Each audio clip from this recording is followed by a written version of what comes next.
ঢাকা বিশ্ববিদ্যালয় সিরাত মাহফিল 2024 বাস্তবায়ন কমিটির প্রতি যারা আমাকে এখানে দাঁড়াবার সুযোগ করে দিয়েছেন, বিশেষভাবে অন্তঃস্থল থেকে কৃতজ্ঞতা জানাচ্ছি ঢাকা বিশ্ববিদ্যালয় কর্তৃপক্ষকে এই চমৎকার আয়োজনটি করবার অনুমতি প্রদান করবার জন্য এবং সার্বিক সর্বাত্মক সহযোগিতা করবার জন্য। আমি কোনো ভূমিকা ছাড়াই আমার মূল বক্তব্যে প্রবেশ করতে চাই। আজ 2024-এর যেই সময়টাতে আমরা দাঁড়িয়ে কথা বলছি, আজকের পৃথিবীতে দুর্বলদের পক্ষে কথা বলাটা ফ্যাশনে পরিণত হয়েছে। আপনারা জানেন, দুর্বল মানুষদেরকে নিয়ে কেউ কাজ করলে সমাজে তাকে হিরো মনে করা হয়। আজকের সমাজে দুর্বলদের নিয়ে কাজ করলে তাদেরকে নিয়ে মানুষ অনেক গর্ব করে। এটা গর্বের একটা ব্যাপার যে কেউ দুর্বলদেরকে নিয়ে কাজ করছে। আমরা সুন্নাহ ফাউন্ডেশন থেকে অসহায় দুস্থদের জন্য কাজ করছি। আপনারা অনেকে আমাদেরকে সেজন্য মোবারকবাদ জানাচ্ছেন, শুভেচ্ছা জানাচ্ছেন, আমাদেরকে প্রেরণা দিচ্ছেন। ধন্যবাদ আপনাদের প্রতি। কিন্তু আমি যেটি বলতে চাচ্ছি যে আজ থেকে ঠিক ১৫০০ বছর আগের পৃথিবীতে যদি আমরা ফিরে যাই, তাহলে আমরা লক্ষ্য করলে দেখতে পাবো সেই পৃথিবীতে দুর্বলদের পক্ষে কথা বলাটা ফ্যাশন তো দূরের কথা, সবচেয়ে বড় চ্যালেঞ্জের বিষয় ছিল। আজকের এই অনুকূল পৃথিবীতে দাঁড়িয়ে আপনি দাস দাসীর অধিকার, আপনি শ্রমিকের অধিকার, আপনি নারীর অধিকার, আপনি অন্য ধর্মাবলম্বী সংখ্যালঘুদের অধিকার নিয়ে কথা বলতে পারেন। এই কথা বলাটা অনেক নিরাপদ, অনেক ফ্লেক্সিবল পরিবেশ আপনি দেখেন। কিন্তু মুহাম্মদ সাল্লাল্লাহু আলাইহি সাল্লাম যখন দুর্বলদের পক্ষে কথা বলেছেন, তখন পৃথিবীতে দুর্বলদের পক্ষে কথা বলাটা সহজ কাজ ছিল না। এটা লাইফ রিস্কের ব্যাপার ছিল, কিন্তু সে কাজটা তিনি করেছেন। সম্মানিত উপস্থিতি, প্রিয় নবী সাল্লাল্লাহু আলাইহি সাল্লাম তিনি দুর্বলদের পক্ষে যে কথা বলেছেন, সেটা আজ আমরা অনেকে যে দুর্বলদের পক্ষে কথা বলি নানা পার্থিব উদ্দেশ্যে, তার সেই দুর্বলদের পক্ষ অবলম্বনটা পার্থিব কোনো উদ্দেশ্যে ছিল না। আমরা অনেকে আজ দুর্বলদের পক্ষে কথা বলি কোনো সংস্থার কোনো প্রজেক্ট পাওয়ার জন্য। আমরা অনেকে দুর্বলদের পক্ষে কথা বলি কোনো প্রজেক্ট পেয়েছি সেই টাকা হালাল করবার জন্য। আমরা অনেকে দুর্বলদের পক্ষে কথা বলি সোশ্যাল মিডিয়াতে প্রচুর লাইক কমেন্ট পাওয়া যাবে সেজন্য। আমরা অনেকে দুর্বলদের পক্ষে কথা বলি এর পেছনে আমাদের পার্থিব কোনো স্বার্থ আছে সেই কারণে। মুহাম্মদ সাল্লাল্লাহু আলাইহি সাল্লাম সেই ব্যক্তি ছিলেন যিনি দুর্বলদের পক্ষে কথা বলেছেন প্রচন্ড প্রতিকূল পরিবেশে। তার সেই কথার বিপরীতে তাকে থ্যাঙ্কস বলার মতো পৃথিবীতে কোনো মানুষ ছিল না তখন। মুহাম্মদ সাল্লাল্লাহু আলাইহি সাল্লাম দুর্বলদের পক্ষে কি বলেছেন এটা নিয়ে ঘন্টাকে ঘন্টা কথা বললেও, কি করেছেন তাদের জন্য ঘন্টাকে ঘন্টা আলোচনা করলেও শেষ হবে না। কিন্তু সময় খুবই সংক্ষিপ্ত, আমি এই জন্য মোটা দাগে মূল কথাগুলোতে চলে যেতে চাই। সর্বপ্রথম যেটি বলতে চাই, প্রিয় নবী সাল্লাল্লাহু আলাইহি সাল্লামের আবু দাউদ, তিরমিজি এবং নাসাই বর্ণিত এক হাদিস থেকে আমরা জানতে পারি, তিনি বলেছেন, তোমরা তোমাদের যে সমস্ত দুর্বল মানুষেরা আছে সেই সমস্ত দুর্বল মানুষদের ব্যাপারে আমার কাছে তালাশ করবে, খোঁজ খবর নিবে, তাদের জন্য কোনো কিছুর প্রয়োজন হলে আমাকে বলবে। কেন? কারণ তোমরা জানো যে তোমাদের আল্লাহ তাআলার তরফ থেকে যে রিজিক প্রাপ্ত হও, ফাইন্নামা তুরজাকুন ওয়া তুনসারুনা বিদুআফাইকুম, তোমাদের যারা দুর্বল আছেন সে দুর্বল এবং অসহায় মানুষগুলোর উসিলায়, তাদের কারণে আল্লাহ তাআলা তোমাদেরকে যুদ্ধ বিগ্রহে শত্রুর বিপক্ষে জয় দিয়ে থাকেন, সেগুলো তাদের কারণে দেন। আবার একইভাবে তোমাদের যে রিজিক আল্লাহ তাআলা দিয়ে থাকেন, এই রিজিকটা তোমাদের মধ্যে থাকা যে দুর্বল মানুষগুলো আছে তাদের কারণে আল্লাহ তাআলা দিয়ে থাকেন। সম্মানিত উপস্থিতি, এই হাদিসের মাধ্যমে নবী সাল্লাল্লাহু আলাইহি সাল্লাম বোঝাতে চেয়েছেন তার আশেপাশে দুর্বল মানুষেরাই বেশি থাকে। আপনারা জানেন বেলাল, আম্মার, সোহেব, আরো যে সমস্ত সাহাবী ছিলেন, সালমান ফারসি রাদিয়াল্লাহু তাআলা আনহু সহ, এই সমস্ত অসহায় মানুষগুলো একাধারে বহিরাগত, বাহির থেকে আসা। আরবের মানুষরা বাহিরের মানুষদেরকে মানুষ মনে করতে কুণ্ঠাবোধ করে অনেকে, বা বেশিরভাগ। সেই সময়ের বাস্তবতা ছিল অনেকটা সেরকম। নবী করিম সাল্লাল্লাহু আলাইহি সাল্লাম সেই পরিস্থিতিতে বাহির থেকে আসা সালমান ফারসি শুধু তার পরামর্শে গোটা মদিনার চতুর্পাশে পরীক্ষা খনন করা সেই কষ্টসাধ্য কাজ শুরু করে দিয়েছিলেন। তিনি বেলাল রাদিয়াল্লাহু তাআলা আনহুর মতো একজন নিগ্রো, ইথিওপিয়ান এবং বাহির থেকে আসা কৃতদাস ছিলেন, সেই মানুষটিকে নবী সাল্লাল্লাহু আলাইহি সাল্লাম মুয়াজ্জিন বানিয়েছেন। আজ আমাদের সমাজে মুয়াজ্জিন মানে খুব সাদামাঠা একটা পদ, তখন মুয়াজ্জিন ছিলেন নবী করিম সাল্লাল্লাহু আলাইহি সাল্লামের পর সবচেয়ে মসজিদের মধ্যে থাকা সম্মানজনক পদ। নবী করিম সাল্লাল্লাহু আলাইহি সাল্লাম এভাবে দুর্বল সাহাবীদেরকে যে আগলে রাখতেন, দুর্বল সাহাবীদের মধ্যে তিনি থাকতেন এমন ভাবে যে আজ নেতারা যদি অন্যদের সাথে চলে, নেতা কে এটা পরিচয় দেওয়ার প্রয়োজন হয় না। কোনো পাওয়ারফুল ব্যক্তি, কোনো নেতা, তিনি যদি তার অনুসারীদেরকে সাথে নিয়ে অনুসারীদের বেষ্টিত হয়ে হাঁটেন, তো তাকে চেনার জন্য কারো জিজ্ঞেস করতে হবে না। আমাদের প্রিয় নবী সাল্লাল্লাহু আলাইহি সাল্লাম তিনি যখন সাহাবীদের মধ্যে বসা থাকতেন, তখন বাহির থেকে আসা মানুষরা জিজ্ঞেস করতে হতো মানফিকুম মুহাম্মদ, তোমাদের মধ্যে মুহাম্মদ লোকটা কে? আপনি চিন্তা করুন, তার বসার মোড়টা এমন ছিল যে অন্য 10 জন সাধারণ সাহাবীর মধ্যে তিনি নিজেকে মিশিয়ে ফেলতেন। তার মধ্যে কোনো অহংকার ছিল না, এমন ভাবে দুর্বলদের সাথে নিজেকে মিশিয়ে ফেলতেন যে বাহির থেকে আসা মানুষ তার অ্যাটিটিউড দেখে, তার বডি ল্যাঙ্গুয়েজ দেখে চেনার কোনো উপায় ছিল না যে মোহাম্মদ নেতা লোকটি কে, সাল্লাল্লাহু আলাইহি ওয়াসাল্লাম। সম্মানিত উপস্থিতি, ঠিক একইভাবে আমরা জানি নবী করিম সাল্লাল্লাহু আলাইহি সাল্লাম কারা জান্নাতবাসী, জান্নাতি লোকদের মার্কা কি, সেটা বলতে গিয়ে বলেছেন যে আলা আখবিরুকুম বিআহলিল জান্নাহ, তোমাদেরকে কি আমি বলে দিব না যে তোমাদের মধ্যে বিচরণকারী মানুষদের মধ্যে কারা কারা জান্নাতি, জান্নাতি হিসাবে তোমরা কাদেরকে সুধারণা করতে পারো, তাদের আলামত কি, যে আলামত দেখে তুমি অনুমান করবে, আন্দাজ করবে লোকটা জান্নাতি। নবী করিম সাল্লাল্লাহু আলাইহি সাল্লামের পর নিজে জবাব দিয়ে বলেছেন কুল্লু দাঈফিন মুতাদাঈফ, যে সমস্ত মানুষগুলো দুর্বল, বিনয়ী, নিরীহ, এই মানুষগুলো জান্নাতি। অর্থাৎ যদি তাদের ঈমান অন্য সব বিষয়গুলো ঠিকঠাক থাকে, পাশাপাশি তিনি যদি নিরীহ গোছের হন, বিনয়ী হন, বিনম্র হন, তিনি যদি খুব বেশি অহংকারী, অনেক বেশি রূঢ় স্বভাবের না হন, তাহলে এই মানুষগুলো জান্নাতি হওয়ার এটি একটি বড় লক্ষণ। এখানে নবী করিম সাল্লাল্লাহু আলাইহি সাল্লাম দুর্বলতাকে জান্নাতি হওয়ার, নবী সাল্লাল্লাহু আলাইহি সাল্লাম দুর্বলতাকে বা বিনয়কে জান্নাতি হওয়ার লক্ষণ হিসাবে উল্লেখ করেছেন। এখান থেকে বোঝা যায় দুর্বলদের অবস্থান তার কাছে কেমন ছিল। আমরা নবী সাল্লাল্লাহু আলাইহি সাল্লামের যে দুর্বলদের প্রতি তার যে ভালোবাসা, তার যে তাদের অধিকার আদায়ের প্রচেষ্টা, তাদেরকে সমাজে তাদের যথাযথ অধিকার ফিরিয়ে দেওয়ার প্রচেষ্টা, সে সম্পর্কে যদি আমরা কয়েকটা উপমা দিতে চাই, আমরা একজন একজন করে বলতে চাই। নারীদের ব্যাপারে বলতে চাই, ইতিমধ্যে ওবায়দুল্লাহ হামজা সাহেব আলোচনা করেছেন নারীদের সম্পর্কে, কিছু কথা হয়তো রিপিট হবে, তারপর আমি সংক্ষেপে শুধুমাত্র টাচ করে যাই। আপনারা জানেন নবী সাল্লাল্লাহু আলাইহি সাল্লাম যে সমাজে এসেছেন, সেই সমাজে নারী হিসেবে জন্মগ্রহণ করাটা এটা একটা অপরাধ ছিল। জীবন্ত কন্যাকে নিজের বাবা নিজে হাতে পুঁতে ফেলতো শুধুমাত্র কন্যা হওয়ার কারণে। আল্লাহ কোরআনে বলেছেন ওয়া ইযা বুশিরা আহাদুহুম বিল উনসা যাল্লা ওয়াজহুহু মুসওয়াদ্দান ওয়া হুয়া কাযীম, কারোর কন্যা সন্তান হয়েছে এই সংবাদটা তাকে দেয়া হলে তার মুখটা কালো হয়ে যেত।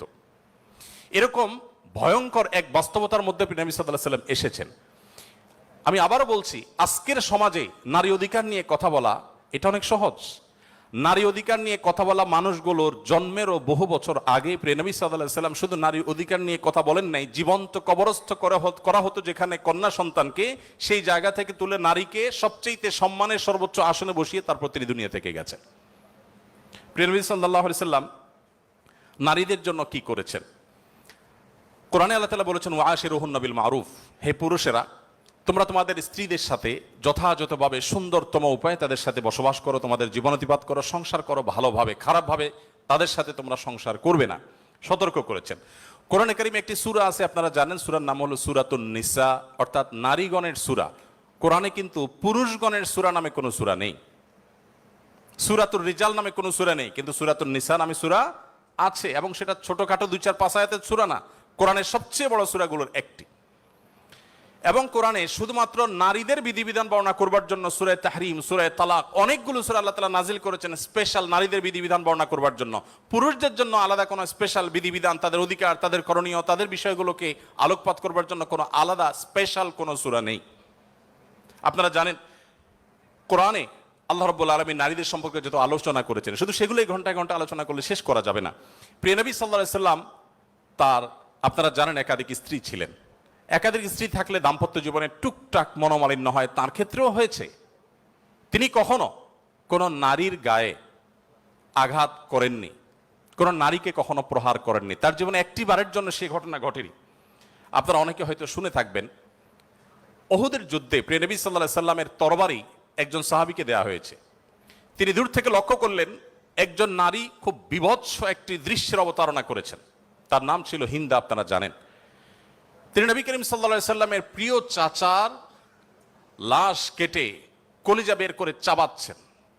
এরকম নির্মম এবং পাশবিক অত্যন্ত ভয়ঙ্কর একটি চিত্র ওই সাহাবী দেখতে পেয়ে নবী সাল্লাল্লাহু আলাইহি সাল্লামের তরবারি তার হাতে, তিনি দৌড়ে দূর থেকে আফসা আফসা দেখছেন, কাছাকাছি গেলেন। কাছাকাছি গিয়ে দেখতে পেলেন, দূর থেকে তিনি বুঝতে পারেন না যে ইনি ভদ্রলোক না ভদ্র মহিলা। খুব কাছে এসে দেখলেন যে তিনি একজন নারী। তিনি তখন বলেছেন পরবর্তীতে যে আমি তরবারিটা তুলেছিলাম যে তার শিরকে আমি তার ধর থেকে, দেহ থেকে আলাদা করে দিব, কিন্তু তৎক্ষণাৎ আমার মনে হলো এই তরবারিটা তো সেই মানুষটার যে মানুষ কোনোদিন কোনো নারীর গায়ে আঘাত করেন নাই, আমি যত কঠিন দৃশ্যই দেখি না কেন, আমি নবী সাল্লাল্লাহু আলাইহি সাল্লামের তরবারি দিয়ে কোনো নারীকে আঘাত করতে পারি না। তিনি সেই অবস্থাতে এরকম ভয়ঙ্কর একটি দৃশ্য দেখার পরও নবী করিম সাল্লাল্লাহু আলাইহি সাল্লামের জীবন চরিত্রের মধ্যে তিনি নারীদেরকে যেভাবে সম্মান দিতেন, মর্যাদা দিতেন, শুধুমাত্র সেই বিষয়টিকে স্মরণ করে তরবারিকে খাপে ঢুকিয়ে তিনি সেখান থেকে ফিরে এলেন। প্রিয় নবী সাল্লাল্লাহু আলাইহি ওয়াসাল্লাম তিনি যুদ্ধের ময়দানে কয়েক শ্রেণী মানুষকে কোনোভাবেই যেন হত্যা না করা হয় তার জন্য আগে থেকে বলে রেখেছেন, এবং যুদ্ধের আগে যোদ্ধাদেরকে, মুজাহিদদেরকে বলে রাখতেন, খবরদার রণাঙ্গনে শত্রুপক্ষের অন্য সব মানুষকে আঘাত করলো, নারীদেরকে আঘাত করবে না। আপনারা এই জন্য সাহাবীদের মধ্যে পুরুষ সাহাবীদের শহীদ হওয়ার অনেক লম্বা ফিরিস্তি বা লিস্ট আপনারা দেখতে পান, মহিলা সাহাবীদের লিস্ট খুব বেশি একটা দেখা যায় না। যদিও পুরুষদের আল্লাহর জন্য জীবন উৎসর্গ করার এই পথের সর্বপ্রথম পথ নির্দেশ করেছেন যিনি, অবাক করা বিষয় হলো তিনি একজন নারী, সুমাইয়া রাদিয়াল্লাহু তাআলা আনহা। প্রিয় ভাইরা আমার, নবী করিম সাল্লাল্লাহু আলাইহি সাল্লাম তার জীবনের একেবারে শেষের দিকের বক্তব্যগুলোর, ভাষণগুলোর একটি ছিল ইস্তাউসু বিন নিসাই খায়রা, তোমরা নারীদের ব্যাপারে আমার কাছ থেকে ভালো ওসিয়ত গ্রহণ করো। অর্থাৎ আমি তোমাদেরকে ওসিয়ত করছি, আমি জীবনের শেষ মুহূর্তে, অন্তিম মুহূর্তে তোমাদেরকে উপদেশ দিচ্ছি, নারীদের বেলায়, মহিলাদের ব্যাপারে তোমরা ভালো আচরণ করবে, এটি আমার কাছ থেকে শুনে রাখো। নবী করিম সাল্লাল্লাহু আলাইহি ওয়াসাল্লাম তিনি তিনটি জিনিসকে খুব বেশি ভালোবাসতেন, তিনটি জিনিস তার কাছে খুব বেশি প্রিয় ছিল। আপনারা অনেকে হাদিসটি জানেন। তার একটি ছিল সুগন্ধি, তিনি পারফিউম, আতর খুব পছন্দ করতেন। আরেকটি ছিল সালাত, নামাজ, এটি তার চক্ষু শীতলতার কারণ ছিল, তার অনেক ভালো লাগতো নামাজ আদায় করতে। আরেকটি ছিল নারী। এখানে নারী প্রিয়র অর্থ হলো বাবা এবং মায়ের মধ্যে নবী সাল্লাল্লাহু আলাইহি সাল্লাম বাবার চাইতে মাকে বেশি প্রায়োরিটি দিতেন। সন্তানের মধ্যে ছেলে এবং মেয়ের মধ্যে মেয়েকে বেশি ভালোবাসতেন, এত বেশি ভালোবাসতেন যে প্রিয় নবী সাল্লাল্লাহু আলাইহি সাল্লামকে আল্লাহ তাআলা ছেলে সন্তান দিয়েছেন, তাদের সবাইকে শৈশবে মৃত্যু দিয়েছেন, তার একমাত্র চারটি কন্যা সন্তানকে বাঁচিয়ে রেখেছেন। দিন শেষে তিনি কন্যাদের বাবা হয়ে বেঁচে ছিলেন, ছেলেদের বাবা হয়ে বেঁচে ছিলেন না। ঠিক একইভাবে প্রিয় নবী সাল্লাল্লাহু আলাইহি সাল্লামের আরেকটা হাদিস সহিহ মুসলিমে বর্ণিত হয়েছে, আমরা জানি নবী সাল্লাল্লাহু আলাইহি সাল্লাম বলেছেন, কেউ যদি তার দুটি কন্যা সন্তানকে প্রাপ্তবয়স্ক হওয়া পর্যন্ত সুন্দর আচরণ করে, যথাযথভাবে লালন পালন করে, কোনো প্রকার বৈষম্য না করে, অবিচার না করে, তাদের প্রতি সদাচরণ করে, তো কিয়ামতের ময়দানে নবী সাল্লাল্লাহু আলাইহি সাল্লাম বলেছেন সেই লোক শুধু জান্নাতে যাবে না, কিয়ামতের দিন আল্লাহ নবী সাল্লাল্লাহু আলাইহি সাল্লাম বলেছেন আনা ওয়া হুয়া কাহাতাইন, সে এই দুটি আঙ্গুল যেরকম পাশাপাশি অবস্থান করছে জান্নাতে আমার ঠিক কাছাকাছি এইভাবে অবস্থান করবে, দুটি কন্যা সন্তানকে যথাযথভাবে পালন করবার কারণে। আমি জানি না আপনারা নিশ্চয় অনেকে অনেক হাদিস পড়ে থাকবেন, আপনারা এমন কোন হাদিস পেয়েছেন কিনা যে 1 ডজন ছেলে সন্তান লালন পালন করলে এইরকম কোন ফজিলত এর কথা কোথাও বলা হয়েছে? আপনারা দেখেছেন এরকম কোন হাদিস? আমি অন্তত পাই নাই যে 1 ডজন ছেলে লালন পালন করেছে কোনো মা বাবা, তার বিনিময়ে তাদেরকে নবী সাল্লাল্লাহু আলাইহি সাল্লাম বলেছে যে 12টা যেহেতু করেছে, দুটা মেয়ের বিপরীতে 12টা ছেলে করেছে, একটা পুরস্কার হোক না, এরকম কোন পুরস্কারের কথা আমার জানা নেই। এরপরে যখন এক শ্রেণী মানুষ বলে যে ইসলাম নারীদেরকে ঠকিয়েছে, তখন তাদের ব্যাপারে কি বলা যায় সেটা আপনারা ঠিক করবেন। সম্মানিত উপস্থিতি, নবী করিম সাল্লাল্লাহু আলাইহি ওয়াসাল্লাম বলেছেন, কোনো বাবা, কোনো অভিভাবক, কোনো প্যারেন্টস, কোনো মা যদি কোনো কন্যার কারণে কন্যা দায়গ্রস্ত হয়ে পড়েন, সমাজের মানুষের কুসংস্কারের কারণে যদি তার মুখটা ছোট হয়ে যায়, কোনো কারণে তিনি যদি কোণঠা সময় পরিস্থিতির মধ্যে পড়ে যান, এরপরও তিনি যদি সেই মেয়েদেরকে লালন পালন করার ক্ষেত্রে কোনো কার্পণ্য না করেন, সমাজের বিরুদ্ধে দাঁড়িয়ে বুক টান টান করে যদি তার কন্যাদেরকে তিনি ভালোবাসা দেন, সদাচরণ করেন, তাদের অধিকার যথাযথভাবে দিয়ে দেন, দুঃখিত, তাহলে সেক্ষেত্রে নবী সাল্লাল্লাহু আলাইহি সাল্লাম বলেছেন এই কন্যাদের প্রতি সদাচরণ করবার কারণে জাহান্নাম থেকে মুক্তির কারণ হবে কিয়ামতের ময়দানে ওই ব্যক্তির জন্য। এটি নবী সাল্লাল্লাহু আলাইহি সাল্লামের আরো বহু হাদিস আছে, আমি আর সেদিকে যাব না, শুধুমাত্র একটি হাদিস বলে শেষ করব। সেটা হলো, আপনারা জানেন নবী করিম সাল্লাল্লাহু আলাইহি সাল্লামকে জিজ্ঞাসা করা হলো, ইয়া রাসূলুল্লাহ মান আহাক্কুন নাসি বিহুসনি সুহবাতি, আমার সবচেয়ে ভালো আচরণ পাওয়ার অধিকারটা কার? নবীজি সাল্লাল্লাহু আলাইহি সাল্লাম বলেছেন উম্মাক, তুমি সবচেয়ে ভালো আচরণ করবে তোমার মায়ের। এরপর জিজ্ঞাসা করা হলো, হে আল্লাহর রাসূল তারপর? আপনারা জানেন হাদিসটি খুবই প্রসিদ্ধ হাদিস, তিনি বলেছেন তারপর তোমার মায়ের। জিজ্ঞাসা করা হলো তারপর, এরপরে বললেন তারপরও তোমার মায়ের। এরপর সাহাবী যখন জিজ্ঞাসা করলেন ইয়া রাসূলুল্লাহ তারপর, এরপর বললেন তোমার বাবার। আপনারা অনেকে শুনেছেন ডক্টর জাকির নায়েক, তিনি এই হাদিস প্রসঙ্গে বলেছেন আল্লাহ নবী সাল্লাল্লাহু আলাইহি সাল্লাম গোল্ড মেডেলটাও দিলেন মাকে, তারপর সিলভার মেডেলটাও দিলেন মাকে, ব্রোঞ্জটাও দিলেন মাকে, বাবাকে দিলেন একটা সান্ত্বনা পুরস্কার। এরপরে যদি কেউ বলে যে ইসলাম নারীদেরকে ঠকিয়েছে, যে যুক্তিতে বলে সেটা আপনারাও জানেন আমিও জানি।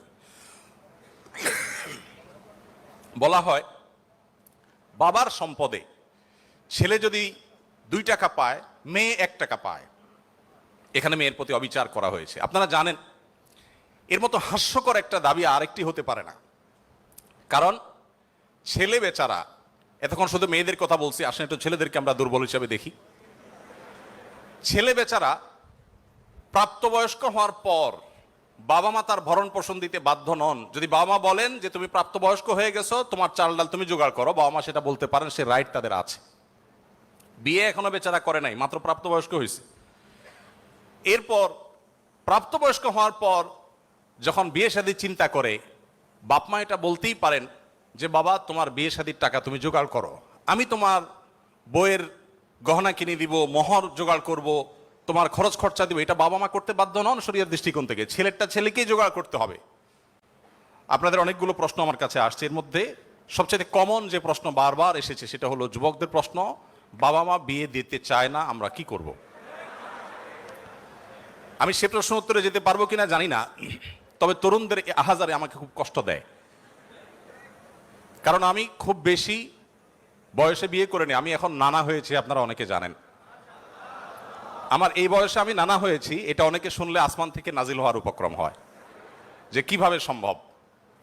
তো আমি বলি, আমি আমার সংসার জীবন গোছানো শেষ, আমি এবং আমার মিসেস সহ বাকি জীবন আরামের সাথে দেশ বিদেশ যদি ঘুরেও বেড়াই, আল্লাহ বিল্লাহ করে বাকি জীবন কাটিয়ে দিই, আমার কোনো টেনশন নাই, কারণ আমার সংসারের সব সেট আপ করা শেষ। সে সমস্ত মানুষদেরকে দেখে আমার করুণা হয়, মায়া হয়, যারা আর্লি ম্যারেজকে দোষণীয় মনে করে, তারা অনেক বেশি দেরি করে তথাকথিত নিজের পায়ে দাঁড়ানোর কথা বলে 30-35 পার হওয়ার পর বিবাহ শাদী করেন। এই মানুষগুলো তাদের ছেলে মেয়ে হইতে হইতে, প্রথম তো আবার ছেলে মেয়ে নেওয়া যাবে না, একটা লম্বা সময় এনজয় করতে হবে, 40-এর পর হয়ে যায় ছেলে মেয়ে হতে হতে। এরপর এই ছেলে পড়ালেখা করে গ্রাজুয়েশন করতে করতে 55-60 চুই হয়ে যায়, ততক্ষণে সংসারের ঘানি টানতে থাকে। আল্লাহ না করুন ছেলেটা যদি অমানুষ হয়, এই বেচারা বৃদ্ধ বয়সে আর যাওয়ার কোনো উপায় নাই। আবার সন্তান তো 1টা বা 2টা বেশি নেওয়া যাবে না, তাহলে তার দুঃখের কোনো শেষ আছে? আর আমার সবকিছু কমপ্লিট। এখন ছেলে মেয়ে যদি বেশি বেতাল হয়, বেলাইন হয়, সোজা কানটা মলে দিয়ে দরজা দেখা দিতে কোনো অসুবিধা নাই। কারণ আমার 2nd, 3rd, 4th অপশন আছে, অনেকগুলো সন্তান আছে। আর দ্বিতীয়ত আমার বয়সে এখনো অনেকখানি বাকি আছে। যাই হোক, আমি সেদিকে যাচ্ছি না। আমি যেটা বলছিলাম সেটা হলো ছেলেদের এই বেচারাদের যে অসহায়ত্ব, এটার কথা কেউ বলে না। দেখেন, আমিও নারীদের ওয়াজি করে গেলাম, ছেলেদের অসহায়ত্বের কথা একটু বলি। এই বেচারারা যতদিন বাবার সংসারে থাকবে, তোমার ঘানি তুমি টানো, বাবা মা বাধ্য না। মেয়েকে কিন্তু এটা বাবা বা মা বলতে পারেন না। এরপর যখন বিয়ে হবে, বিয়ের সময় ওই যে ছেলেরা চিরকুট নিয়ে আসে, হুজুর একটু বলে দেন আমার আব্বা এখানে আছে। আমি পল্টনে একটা হোটেলের উদ্বোধনী দিনে আমার এক বন্ধু মানুষ সেখানে গেছিলাম, এক ছেলে তার বাবাকে ধরে আমার কাছে নিয়ে আসছে, এসে বলছে হুজুর আপনার অনেক ওয়াজ শুনছি, আজকে আমার বাপরে হাতের কাছে পাইছি, আমাকে বিয়ে দেন, আমি বহু বলছি, আজকে আপনি হাতে নাতে বলেন। আমি নিজের লজ্জা লাল হয়ে গেলাম যে ছেলে কি বেহায়ার মতো কথা। যাই হোক, তো এই বেচারারা বিয়ে করতে যাবে, বাপ বলে যে কি করো তুমি, বিয়ে করবে মানে টাকা কামাই করো। মেয়েদের বিয়ের সময় কি বাবা মা এটা বলে তুমি কয় টাকা কামাই করছো তোমার বিয়ে দিব? বলার সুযোগই নাই, রাইটই নাই। এরপরে বিয়েটা যখন হয়ে যায়, এই বেচারা এতদিন নিজের পেট পালা লাগতো, এখন বউয়ের পেট পালো, ছেলে মেয়ের পেট পালো, অর্থাৎ তাদের রিজিকের ব্যবস্থা করো, তাদের উপার্জনের দায় দায়িত্ব তার। নিজের বাবা মা যদি বৃদ্ধ হয়ে যান, অসহায় হয়ে যান, তাদের দায়িত্ব তার। বাপের বাড়ি যাওয়ার সময় বাজারটা তার করতে হয়, শ্বশুর বাড়ি যাওয়ার সময় মিষ্টির প্যাকেটটার টাকাও তাকে দিতে হয়। শতভাগ খরচ ছেলের, শতভাগ খরচ কার? ছেলের। আর বাপের সম্পদে পাবে হলো 2 টাকা, 2 আনা, আর মেয়ে পাবে 1 টাকা। তার অন্যের খরচ তো দূরের কথা, নিজের খরচই তার উপরে বর্তায় না। ইসলাম কি তাকে কম দিয়েছে না বেশি দিয়েছে? একজনকে 2 টাকা দিয়ে বাজারে পাঠিয়ে বিরাট বড় ফর্দ দেখাই দিয়েছেন, এতগুলো সব তোমাকে আনতে হবে। আরেকজনকে 1 টাকা দিয়ে বললেন যে তুমি শুধুমাত্র এই টাকা দিয়া যা খুশি তা করতে পারো। তাহলে এই 1 টাকা যাকে দেওয়া হয়েছে তার অধিকার কি কম দেওয়া হয়েছে না বেশি দেওয়া হয়েছে? আল্লাহর সাথে পাল্লা দিলে গোল্লা যাওয়া ছাড়া কোনো উপায় থাকে না। যারা নিজের বিবেক দিয়ে আল্লাহ সুবহানাহু ওয়া তাআলার বিচারকে, বিশ্লেষণকে বিচার করতে চায়, তারা আল্লাহর উপরে ওই যে খোদার উপরে খোদাগিরি বলে, যে সে মূর্খতা ছাড়া আর কিছুই করছে না। আমি শ্রদ্ধা রেখে তাদের প্রতি এটা বলতে বাধ্য হলাম। যাই হোক, আমি যেটা বলছিলাম যে নবী সাল্লাল্লাহু আলাইহি ওয়াসাল্লাম মেয়েদের সম্পর্কে এত কথা বলেছেন। দেখুন যে মা হিসাবে মেয়েদের মর্যাদা এত বেশি। ইমাম মালিক রহমতুল্লাহ আলাইহি একটি চমৎকার কথা বলেছেন। তিনি বলেছেন যে আল আম্বিয়াউ আবুল বানাত, আপনারা অবাক হবেন, যত নবী রাসূল পৃথিবীতে এসেছেন বেশিরভাগ নবী রাসূলদেরকে আল্লাহ তাআলা ছেলে সন্তান না দিয়ে মেয়ে সন্তান দিয়েছেন। যাই হোক, মেয়েদের ব্যাপারে কথা বেশি হয়ে যাচ্ছে, এক পেশে হয়ে যাচ্ছে, আমরা একটু অন্য কোন অপশনে চলে যাই। এরপরে যেটি বলতে চাই তা হলো বিধবা এবং ইয়েতিমদের ব্যাপারে। দেখুন, ইয়েতিম বিধবার ব্যাপারে নবী করিম সাল্লাল্লাহু আলাইহি ওয়াসাল্লাম বলেছেন, বুখারীতে হাদিসটি বর্ণিত হয়েছে, আস-সাইলাল আরমালাতি ওয়াল মাসাকি কাল মুজাহিদি ফি সাবিলিল্লাহ আও কাল্লাযী ইয়াকুমুল লাইলা ওয়া ইয়াসুমুন নাহার। যে ব্যক্তি কোনো বিধবার ব্যয়ভারের দায়িত্ব গ্রহণ করবে, যে ব্যক্তি কোনো ইয়েতিমের লালন পালনের দায়িত্ব গ্রহণ করবে, অভিভাবকত্বের দায়িত্ব গ্রহণ করবে, নবী সাল্লাল্লাহু আলাইহি ওয়াসাল্লাম বলেছেন এই ব্যক্তি আল্লাহর রাস্তায় রণাঙ্গনে জিহাদরত ব্যক্তি আল্লাহর কাছে যে মর্যাদা লাভ করবে, নিজের জায়গায় বসে থেকে অসহায় বিধবার দায়িত্ব, বিধবা ভাতা দিয়ে তার দায়িত্ব গ্রহণ করলে এই ব্যক্তিকে আল্লাহ তাআলা সেই মর্যাদা দান করবেন।